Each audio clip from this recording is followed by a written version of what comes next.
What's up guys, we're here, and for this video we'll be taking a look at this Azdome PG17 4K streaming mirror dashcam, which was sent to us by Azdome. So we'll be looking at its specs, features, my review, and a quick installation guide as well.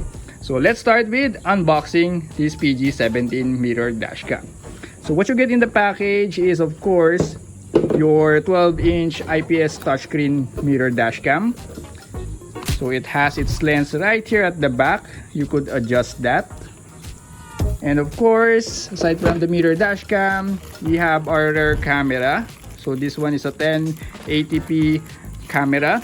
That one, of course, is the 4K camera, has the 4K camera. And also the charger or the power cable. And then the latches where you attach it to your existing rear view mirror. Some prying tool and organizers, cable organizers. Another set of that holder. And of course the GPS module. Yes, it has GPS. And then, of course, the user manual. And then a screen protector for our mirror dashcam.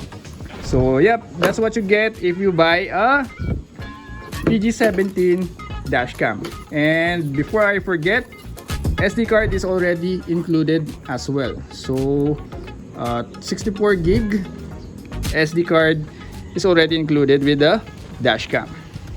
So that's what you get if you buy the PG17 4K streaming mirror dashcam. Now let's have a quick look at its features. The PG17 boasts a sleek 12-inch IPS full touchscreen that replaces your standard rear view mirror. This display offers a clear, real-time view from both the front and rear cameras, enhancing your driving awareness. You could also view your recordings and photos directly on the screen if ever you need to review it. It is equipped with the 4K front camera and a 1080p rear camera. The PG17 captures crisp and detailed footage. Whether it's day or night, the wide dynamic range technology ensures balanced exposure, providing clear images even in challenging lighting conditions. Both the front and rear camera have a 150-degree wide-angle lens, minimizing blind spots. Additionally, you could enable the parking guidelines in the settings for your rear camera to assist you in parking. You also have additional camera angle adjustments so that you could get the best view as possible. For the rear camera, you could individually fine-tune the angle for your reversing view, which is the view when you are backing up, and your default rear view. For connectivity and storage, the built-in Wi-Fi 6 allows for seamless connection to the Azdome app, enabling easy management and sharing of recordings.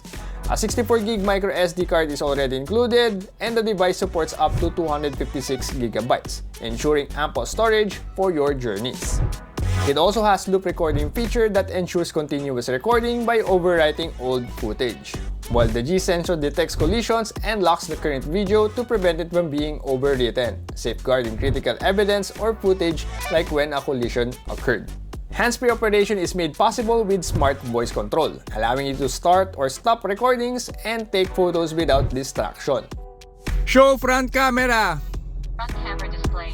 Show rear camera. Rear camera display. Turn off display. Screen turned on. Open screen. Screen turned on. Take picture. The included GPS module logs your coordinates and speed, which can be crucial in the event of an incident.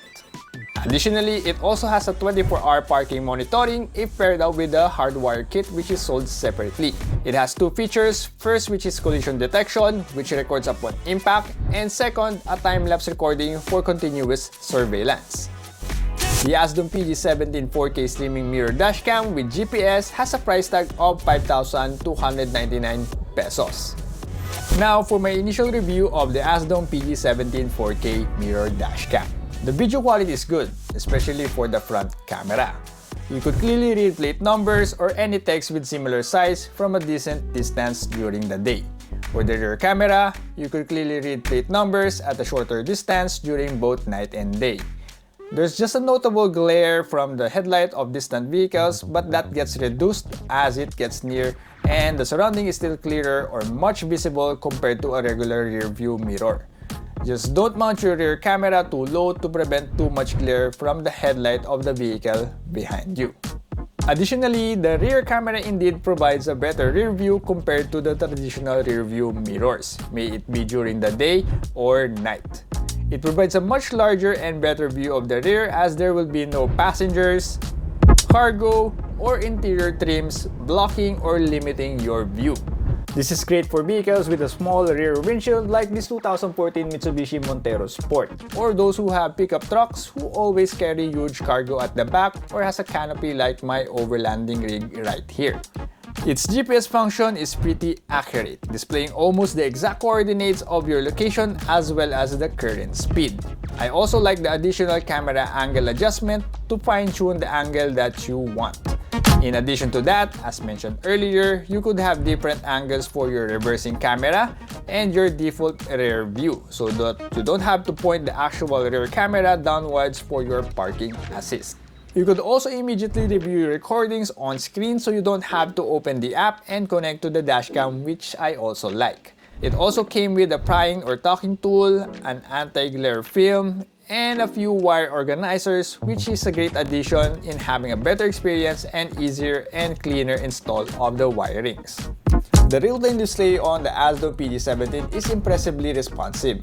The front camera feed shows no noticeable lag, delivering a true real-time viewing experience. While the rear camera does exhibit a slight delay, it's minimal and generally unnoticeable during regular driving. Definitely within a range or within a tolerable range and not something that would affect overall usability. So far, after a little over a week of usage, we haven't encountered any issues with this mirrored dashcam. Overall, with all of its features and good video quality, it's totally worth 5,299 pesos. In fact, it's a little cheaper compared with similar dashcams from other brand that has lesser features.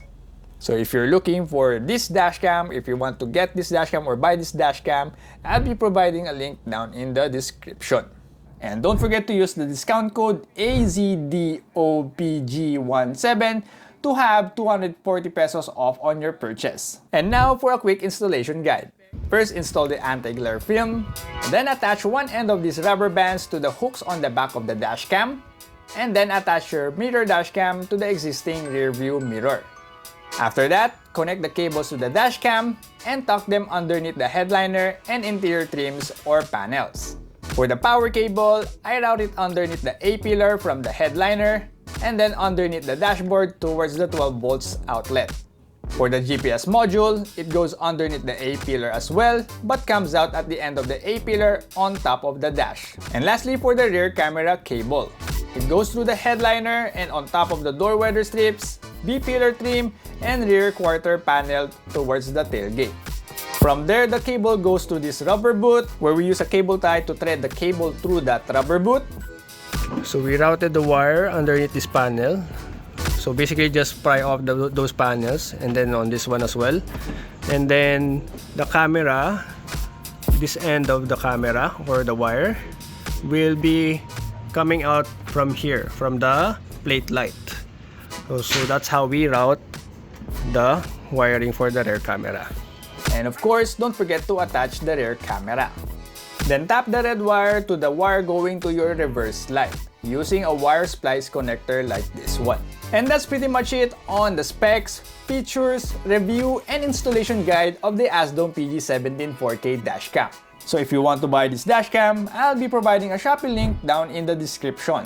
And don't forget to use the discount code AZDOPG17 to have 240 pesos off from your purchase. I hope you find this video helpful, so don't forget to like, share, and subscribe if you haven't. So guys, thanks for watching and see you on the next vid.